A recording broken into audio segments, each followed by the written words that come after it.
Sir, do you recognize me? No, my child, I don't recognize you. Who are you? I was once your student. Oh, I see. What are you doing now? I'm a teacher. Hearing this from his former student, the elderly teacher was overjoyed and said, "Wonderful, very good. So you chose my profession." The young man replied with a gentle smile, "Actually, sir, I consider myself blessed that I could become a teacher like you. You inspired me so much to be like you." Curious to know what inspired the young man to become a teacher, the elderly teacher asked him to tell his story. The young man then reminded his teacher of an incident from school. "Do you remember, sir, one day one of my classmates, also your student, brought a new wristwatch to class? It was so beautiful that I simply couldn't resist. I decided I had to have it, no matter what. When I got the chance, I stole it from his pocket. A little later, my friend noticed his watch was missing. He immediately reported it to you. Hearing his complaint, you announced to the whole class, 'This student's watch was stolen during class today. Whoever took it, please return it.' Even after your request, I couldn't return it. The watch was too attractive to me. Also, we were so poor back then that we could never afford something like that. Anyway, that day you closed the door and asked all of us to leave our benches and form a circle in the middle of the classroom.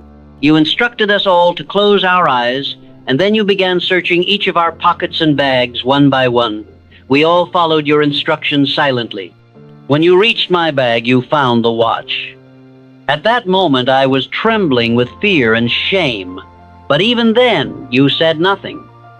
You kept searching everyone else until the end. Finally, you said to us, 'The watch has been found. You can all open your eyes now.' When my friend asked you who had the watch, you told him, 'It doesn't matter who had it. What matters is that you've got it back.' After that incident, you never spoke to me about it again. You didn't scold me or humiliate me. You didn't take me to some office for a moral lecture. That was the most shameful moment of my life. But you handled it so wisely and protected my dignity in front of everyone. I lived with deep regret afterward. Though that incident ended that day, its memory stayed with me. My conscience tormented me over and over. I burned in silent remorse. Eventually, I made a decision. I would never again do anything immoral. I would become a good persona teacher, a true builder of human beings. From you that day, I received a clear message, what a teacher should truly be like. I learned from you that one can correct others without humiliating them. Your generosity and greatness brought me to where I am today, sir." Hearing his former student's words, the elderly teacher's eyes filled with tears. Wiping them away with a faint smile, he said, "I remember that incident very well. But I didn't remember you because at that time my own eyes were closed, just like yours."